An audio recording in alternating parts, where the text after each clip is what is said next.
Hello, everyone. My name is Priyanka Santo, and I am a member of the American Lung Cancer Screening Initiative, or ALCSI as we like to call it. Today, we will be giving a presentation on lung cancer and lung cancer screening. We are grateful for the opportunity to present to you today. Before I get into the content of the presentation, I'd like to share a little bit about what the American Lung Cancer Screening Initiative does. ALCSI is a 501c3 nonprofit that works to raise awareness for lung cancer and lung cancer screening.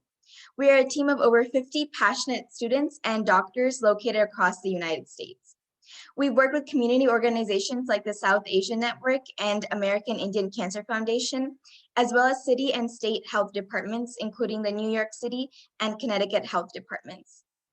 We hope that in educating communities about lung cancer and lung cancer screening, high-risk community members will be encouraged to seek lung cancer screening. If you're interested in learning more about ALCSI, we'd like to invite you to visit our website at www.alcsi.org, and please email us with any questions at any time. Today, we'll be discussing both lung cancer and lung cancer screening, addressing questions such as how common is lung cancer, what is lung cancer screening, and how can you get screened? To start things off, lung cancer is very common. It is the second most common cancer in the US, excluding skin cancer. It is also the most fatal. This graph shows the American Cancer Society estimates for the number of new cancer cases in the United States. This graph estimates new cancer cases in 2020 for the 4 most common cancers. As you can see, it was estimated that 228,820 people were diagnosed with lung cancer in 2020 in the US. To put this number into perspective, it is estimated that about 6% of people will develop lung cancer during their lifetime in the United States. That means 1 in every 15 men and 1 in every 17 women will be diagnosed with lung cancer. Moreover, not only is lung cancer very common, it is also very fatal. Lung cancer is a leading cause of cancer-related death in the US and the world. In 2020, it was estimated that lung cancer claimed the lives of 135,720 people. This graph shows the American Cancer Society estimates for the number of new cancer-related deaths in the United States. As you can see, lung cancer is far more fatal than breast, prostate, and colon cancer, causing more deaths than all 3 of those combined. Every year, there are about 50,000 more new cases of breast cancer, but lung cancer causes over 90,000 more deaths. In women alone, every year, lung cancer causes more deaths than breast cancer, ovarian cancer, and uterine cancer combined. If we look at lung cancer incidence and mortality by sex and race, you can see that among males, lung cancer incidence is highest in Black males at an incidence rate of 71.7 per 100,000 people. Among females, lung cancer incidence is highest in white females at an incidence rate of 44.7. Mortality rates, as you can imagine, mirror incidence rates. So Black males have the highest mortality rate among males, while white females have the highest mortality rate amongst females. So from this data, the question that arises is, why is lung cancer mortality so high? Well, lung cancer mortality is so high because patients are typically diagnosed at a later stage. This graph is looking at the proportion of patients with lung cancer by stage. Stage is simply a way for doctors to classify a cancerous tumor based on tumor size, if the cancer has spread to lymph nodes, and if the cancer has spread to other locations in the patient's body. Currently, most lung cancers are diagnosed at a distant stage, when the cancer has spread beyond the site in the lung where it originated. This graph is based off of data from 2008 to 2017, published by the National Cancer Institute. As you can see, about 21% of patients are diagnosed at a localized stage, while about 51% of lung cancers are diagnosed at a distant stage, when the cancer has spread to other locations in the body. So why is this important? It's important because the stage that lung cancer is diagnosed at correlates directly with survival. And we'll see this in the next slide. One way that doctors track the survival of patients is by looking at the 5-year survival. As you can see here, the 5-year survival for lung cancer at the early stages is high, but the 5-year survival significantly drops as the disease progresses. This graph is another way to understand the relationship between the stage at diagnosis and 5-year survival. The 5-year survival for patients with localized lung cancer is 59%, but only 23% of lung cancers are diagnosed at that stage. In comparison, nearly half of lung cancers are diagnosed at a distant stage.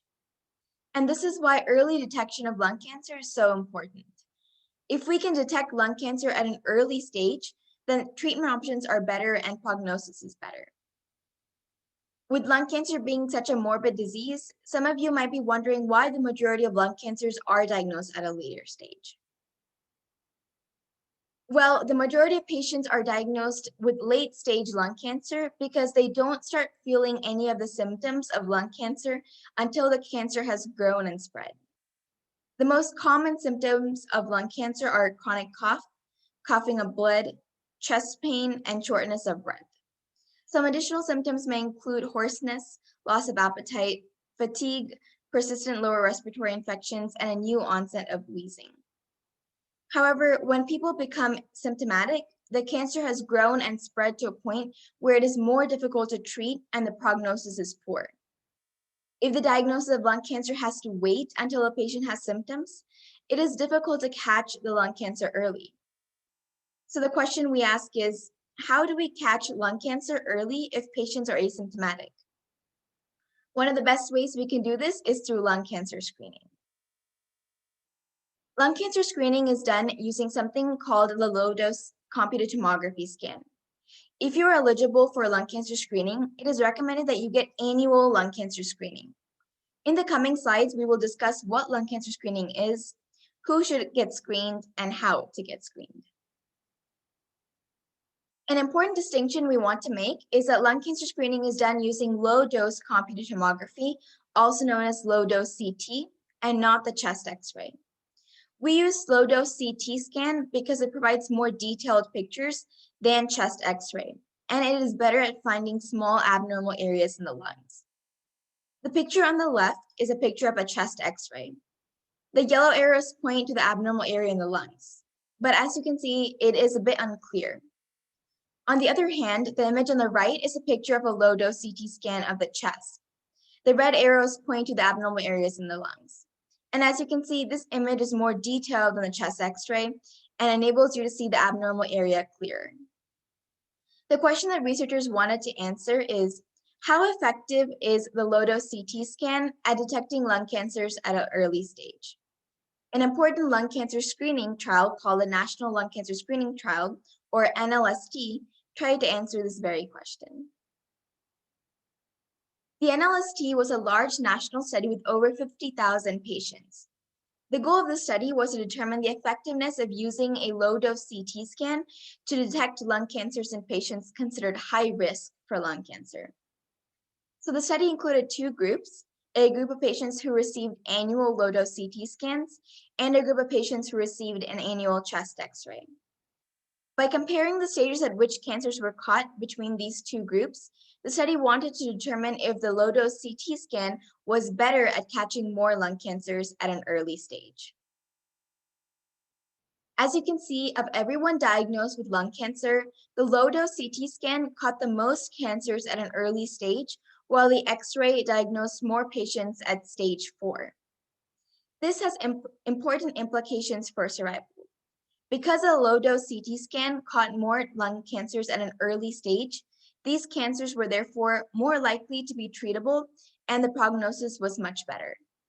This translates to a 20% reduction in mortality for those who underwent lung cancer screening using low-dose CT compared to one chest X-ray. A concern with any screening test is accuracy. Essentially, how good is the low-dose CT scan at catching lung cancers? For every 100 individuals undergoing CT screening, 75 will be negative. Of those 75 that are negative, 97.7 to 100% truly do not have lung cancer.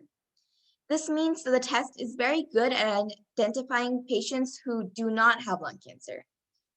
That is, if you do have lung cancer, the test will most likely come back positive, and the test will not miss your cancer.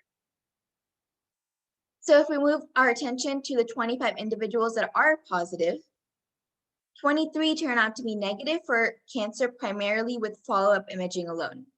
This means that even if your test result is a false positive, it is really easy to rule out cancer using further non-invasive imaging. The 2 individuals that have a positive test result and truly do have lung cancer are more likely to be diagnosed at an early stage than if they were not to undergo lung cancer screening. This means that their treatment options and prognosis are still much better. The results of the NLST were published in 2011, 10 years ago. Several studies have been published since then, further confirming a life-saving benefit of lung cancer screening in high-risk populations. And one of the most important is the Nelson trial. In February 2020, the results of the Nelson trial were published. Like the NLST, the Nelson trial also had 2 groups.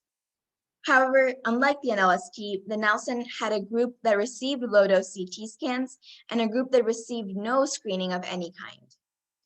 A total of 13,195 men and 2,594 women between the ages of 50 and 74 were randomly assigned to undergo CT screening at T0, which is baseline, year 1, year 3, and year 5.5, or they underwent no screening at all. The results confirmed the life-saving benefits of lung cancer screening by low-dose CT. In the screening group, 58.6% of lung cancers were diagnosed at stage 1. In the non-screening group, only 13.5% of lung cancers were diagnosed at stage 1. Early detection translates to a reduction in mortality. In the low-dose CT group, there was a 24% reduction in lung cancer mortality in men and a 33% reduction in lung cancer mortality in women when compared to no screening. So the Nelson trial also showed that with improvements in low-dose CT technology, the false positive rate could be reduced significantly. So just to summarize, lung cancer screening significantly reduces lung cancer mortality. But who should get screened for lung cancer? The United States Preventative Services Task Force, also known as the Uspsdf, sets guidelines for who should be screened for lung cancer. Right now, they recommend that people between the ages of 50 to 80 who have a 20-pack-year smoking history or greater, and who are current or former smokers who quit within the past 15 years get annual low-dose CT scans. The current screening guidelines require you to have a 20-pack-year smoking history. Now, pack-year is probably a term that most of you have not heard before, but it is just a way for doctors to track your smoking history over a period of time. A pack year is defined as smoking a pack of cigarettes per day for a year. So, for example, if you were to smoke 1 pack a day for 20 years, that would equate to a 20-pack year smoking history. Alternatively, if you were to smoke 2 packs a day for 10 years, that would also equate to a 20-pack year smoking history. The important takeaway is that there are many different ways to reach a 20-pack year smoking history, and the pack year is simply a way for doctors to keep track of your smoking history. I'd also like to point out that the Uspsdf guidelines were recently updated. The Uspsdf had slightly different guidelines about 3 months ago and updated their screening guidelines on March 9th, 2021. The previous screening guidelines only recommended that individuals between the age of 55 to 80 with a 30-pack year smoking history or more get screened. Under the new guidelines, the lower age bound is lowered from 55 to 50 years, and the pack year smoking history is lowered from 30 pack years to 20 pack years. These new screening guidelines will nearly double the number of eligible individuals for lung cancer screening in the United States. Notably, the most apparent increases in eligibility will occur among women and minorities. However, while these new guidelines will include more high-risk individuals, they only include individuals with heavy smoking histories, as we saw. There are other risk factors for lung cancer that are not accounted for in the current screening guidelines. These additional risk factors include things like exposure to secondhand smoke, exposure to radon, exposure to asbestos, family history of lung cancer, COPD, and previous radiation therapy to the lungs. It is important that we recognize these additional risk factors because while lung cancer has a strong association with smoking, there are a large number of people in the United States who have never smoked that still get lung cancer. Never smokers are defined as individuals who have smoked less than 100 cigarettes in their lifetime. Because lung cancer has such a strong association with smoking, people are often surprised to learn that lung cancer in never smokers accounts for about 10 to 20% of lung cancer diagnoses and is the 7th leading cause of cancer-related death in the US and the world. More never smokers die from lung cancer each year than people die from ovarian cancer. That is really astonishing. This graph shows the proportion of lung cancer cases that occur in people who have smoked in their life and people who have never smoked. It is then further broken down by whether they are a current smoker, former smoker, or a never smoker. As you can see, 80 to 90% of lung cancers occur in people who have smoked during their lifetime, and about 10 to 20% occur in never smokers. Interestingly, women are more likely to be never smokers when diagnosed with lung cancer. In fact, in the US, 60 to 70% of never smokers diagnosed with lung cancer are women. Right now, lung cancer screening is not recommended for individuals who have never smoked. However, understanding lung cancer in never smokers is a current focus of research. With the development of new screening technologies and risk models, there may be a way to identify high-risk never smokers who should be screened for lung cancer. In summary, lung cancer is the leading cause of cancer-related death in the US. It is so deadly because most lung cancer is diagnosed at a late stage when they've already spread to other locations in the body. Importantly, early detection through lung cancer screening by the use of low-dose CT can reduce lung cancer mortality by up to 33%. Currently, only 5.7% of high-risk individuals are currently getting screened for lung cancer. To highlight how low this number really is, we compare the lung cancer screening rate to the screening rates for breast, cervical, and colon cancer. All 4 of these cancers have screening tests that are recommended by the Uspsdf. Right now, only 5.7% of high-risk individuals are getting screened for lung cancer. This rate is extremely low in comparison to the screening rates for breast, cervical, and colon cancer. The American Lung Association estimates that if we were to screen every high-risk individual recommended by the USPSTF in the US, we would save 48,000 lives. However, we are only screening 5.7%, which means that a lot of lives that could be saved are not being saved. And why is that? The lung cancer screening rate is low for a number of reasons, including limited awareness and concerns about access to screening. Additionally, factors like the cost of screening and the safety of screening also play a role. In the next slides, we will discuss each of these topics. The important takeaway, though, is that lung cancer screening can help reduce an individual's risk of dying from lung cancer. The first potential concern we will address is the cost of lung cancer screening. The average low-dose CT scan costs anywhere from $300 to $400, but most insurance companies, including Medicare and Medicaid, will cover the cost for eligible patients. However, there are a few exceptions. 1, Medicare will only cover lung cancer screening until the age of 77. 2, not all state Medicaid plans cover lung cancer screening. And 3, patients will still pay the usual fees for provider appointments before or after the scan.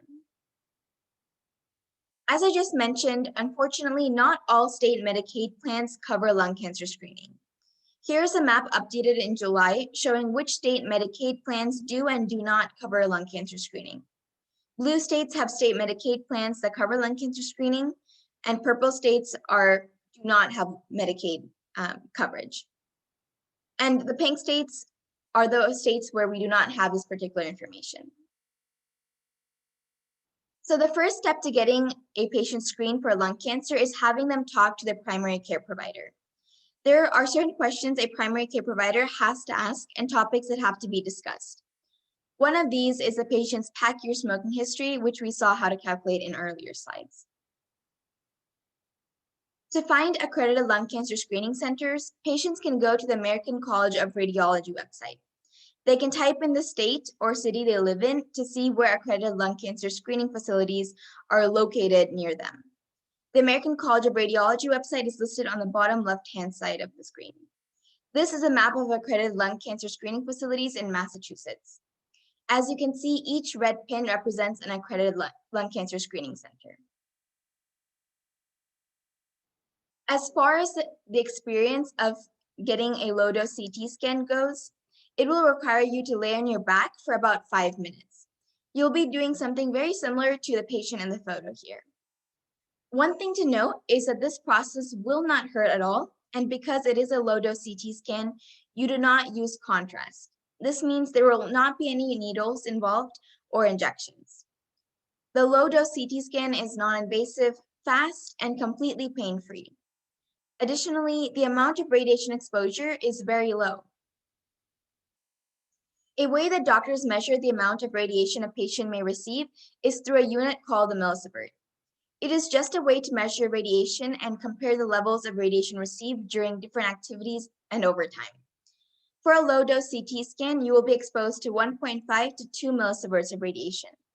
This is a lot lower than a full chest X-ray, which requires a radiation dose of 8 millisieverts. To put that in perspective, you are exposed to 3.11 millisieverts of radiation a year just from breathing, cosmic radiation, eating, and radiation from the earth. So a low-dose CT scan exposes you to less radiation than you're exposed to from just existing on Earth, which means that the level of radiation you receive from an annual lung cancer screening test is very small. That being said, this is always something that patients can discuss with their primary care provider. So a patient talked with a primary care doctor, and the PCP referred the patient to a screening center, and they received a low-dose CT scan. So what's next? The doctor will receive the results of the patient's screening test and will follow up with the patient to go over the results. As far as results go, there are 3 most likely outcomes. The first outcome is that the scans are normal. If that is the case, then the patient should look to get repeat scans in a year. If the scans are abnormal but probably benign, then the patient should talk to their doctor about the next steps. This may include more scans, tests, or biopsies. If the scans are abnormal and suspicious, then the patient will likely have to undergo additional testing such as a biopsy. So lung cancer screening saves lives. But a question you may be wondering is, can individuals still get screened for lung cancer during the COVID-19 pandemic? And is it safe to do so? During the pandemic, the number of cancer screenings has decreased significantly. However, lung cancer won't stop because of the pandemic. If a patient is at high risk for developing lung cancer, it is important that they get their annual lung cancer screening test.